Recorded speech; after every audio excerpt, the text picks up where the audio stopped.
আসসালামু আলাইকুম বন্ধুরা।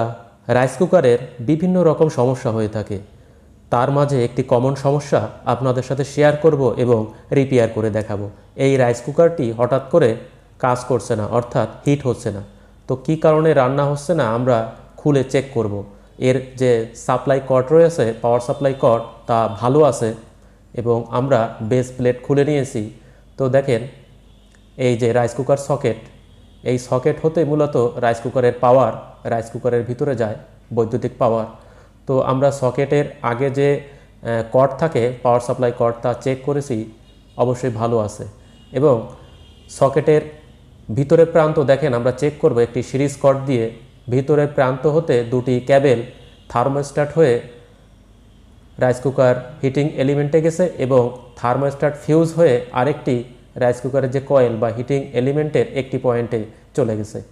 তো দেখেন, এই যে হিটিং এলিমেন্ট ঠিক আছে, সিরিজ ল্যাম্প জ্বলছে, কিন্তু সকেট হতে একটি ক্যাবেল বা এই ক্যাবেলটি এখানে আসছে। তো এই ক্যাবেলের ভিতরে একটি ফিউজ আছে, যেটা থার্মোস্ট্যাট বা রাইস কুকার ফিউজ নামে পরিচিত। তো ওই ফিউজটি কেটে গেছে।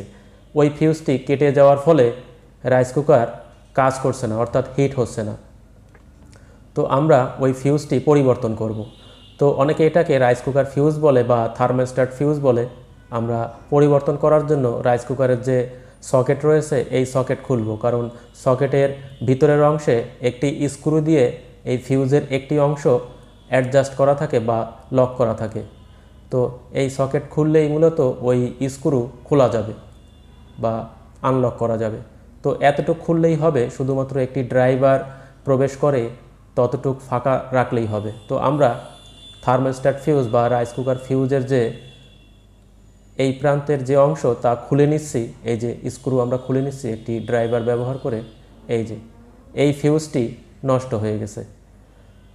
তো অ্যাম্পিয়ার টিউব দিয়ে কভার করা রয়েছে একটি ফিউজ, যেটা মূলত 15 এম্পিয়ারের হয়ে থাকে। তো যে কোনো এম্পিয়ারের ফিউজ, 15 এম্পিয়ার বা 20 এম্পিয়ার আপনারা মার্কেটে পেয়ে যাবেন, যা মূলত 20 টাকা থেকে 30 টাকার ভিতরে পাওয়া যায়। তো আমি আরেকটি ফিউজ মার্কেট হতে নিয়ে আসছি। তো দেখেন, পুরাতন ফিউজটি আমি পরীক্ষা করছি, সিরিজ কর্ড ব্যবহার করে সিরিজ ল্যাম্প জ্বলছে না, অর্থাৎ কেটে গেছে বা নষ্ট হয়ে গেছে। তো নতুন যেটি আমি নিয়ে আসছি, এটি সিরিজ ল্যাম্প জ্বলছে, অর্থাৎ ফিউজটি ভালো আছে। তো যে ফিউজটি আমি চেক করছি, এটি একটি উন্নত মানের ফিউজ। সচরাচর যে ফিউজগুলো রাইস কুকারের সাথে থাকে বা নতুন অবস্থায় পাওয়া যায়, সেই ধরনের ফিউজ একটি আমি কিনে নিয়ে আসছি। তো দেখেন, এইভাবে আমি ভিতরে একটি কভার রয়েছে সকেটের, ওই কভারের ভিতর থেকে আমি ফিউজটি প্রবেশ করিয়ে নিচ্ছি এবং এই প্রান্ত যেহেতু স্ক্রু দিয়ে আটকাতে হবে, আমি সুন্দর করে টাইট করে আটকিয়ে দেবো। এখানে লুজ কন্টাক্ট হলে মূলত স্পার্কিং করবে এবং পুড়ে যাবে। তো যতটুকু টাইট সম্ভব হয়, আবার অতিরিক্ত টাইট দিলে ভেঙে যাবে।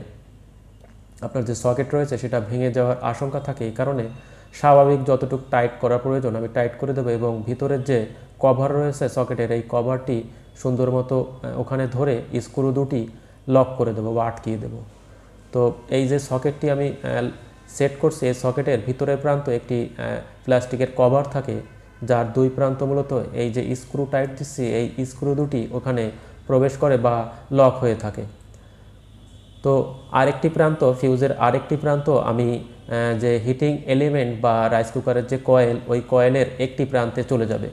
তো রাইস কুকারের ভিতরে একটি থার্মোস্ট্যাট থাকে, যে থার্মোস্ট্যাটের একটি প্রান্ত মূলত ম্যাগনেট সুইচের সাথে সংযোগ থাকে বা ম্যাগনেট সুইচের সাথে লক করা থাকে, যাতে প্রয়োজনীয় তাপমাত্রায় আসলে ম্যাগনেট আস্তে আস্তে হালকা হয়ে যায় এবং ম্যাগনেট ছেড়ে দেয়, তখন মূলত ওই থার্মোস্ট্যাটটি ক্লোজ হয়ে যায় বা ডিসকানেক্ট হয়ে যায়। তো এই যে হিটিং এলিমেন্টের একটি প্রান্ত আমি লুজ করে নিচ্ছি এবং এখানে আমি যে থার্মোস্ট্যাট ফিউজটি নিয়ে আসছি, তার একটি প্রান্ত এখানে স্ক্রু দিয়ে আটকিয়ে দেব। এটি অসিলেশন সার্কিট, এই যে অসিলেশন সার্কিট, এবং এটি হচ্ছে সেই ম্যাগনেট সুইচ, এবং এই যে লিভারের মাধ্যমে এই যে থার্মোস্ট্যাট ডিসকানেক্ট এবং কানেক্ট হয়। তো আমি লক করে দিয়েছি এবং চেক করার জন্য বেস প্লেটটি সুন্দরভাবে স্ক্রু দিয়ে আটকিয়ে নেব। তো যেভাবে আমি খুলেছি ঠিক সেইভাবে আমি যে ফিউজ বা থার্মোস্ট্যাট ফিউজ আমি সুন্দরভাবে সেটিং করে দিয়েছি। তো খুব স্বাভাবিক একটি কাজ, এই ধরনের ফিউজ মাঝে মধ্যে রাইস কুকারের ফিউজ কেটে যায়। তো আপনারা সুন্দরভাবে পরিবর্তন করে নিতে পারেন। তো যে মাপের ফিউজ থাকবে বা যে অ্যাম্পিয়ারের ফিউজ থাকবে ওই অ্যাম্পিয়ারের ফিউজ সেটিং করলে ভালো হয়। একটু ভালো মানের থার্মোস্ট্যাট ফিউজ বা থার্মোস্ট্যাট সেটিং করতে হবে যাতে বারবার কেটে না যায়।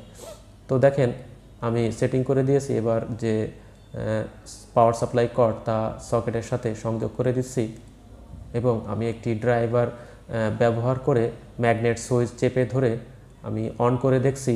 তো দেখেন আমার পাওয়ার আসছে, এই যে, তার মানে থার্মোস্ট্যাট ফিউজ সুন্দরভাবে সেটিং করা হয়েছে।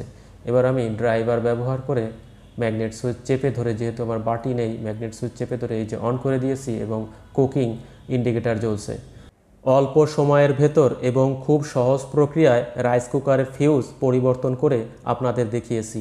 তো এ ধরনের থার্মোস্ট্যাট ফিউজ বা রাইস কুকার ফিউজ আপনারা ইলেকট্রিক স্পেয়ার পার্টসের দোকানে পেয়ে যাবেন অল্প পয়সার ভিতরে বা অল্প দামের ভিতরে। আজ এখানেই বিদায় নিচ্ছি। সকলে ভালো থাকবেন। আসসালামু আলাইকুম।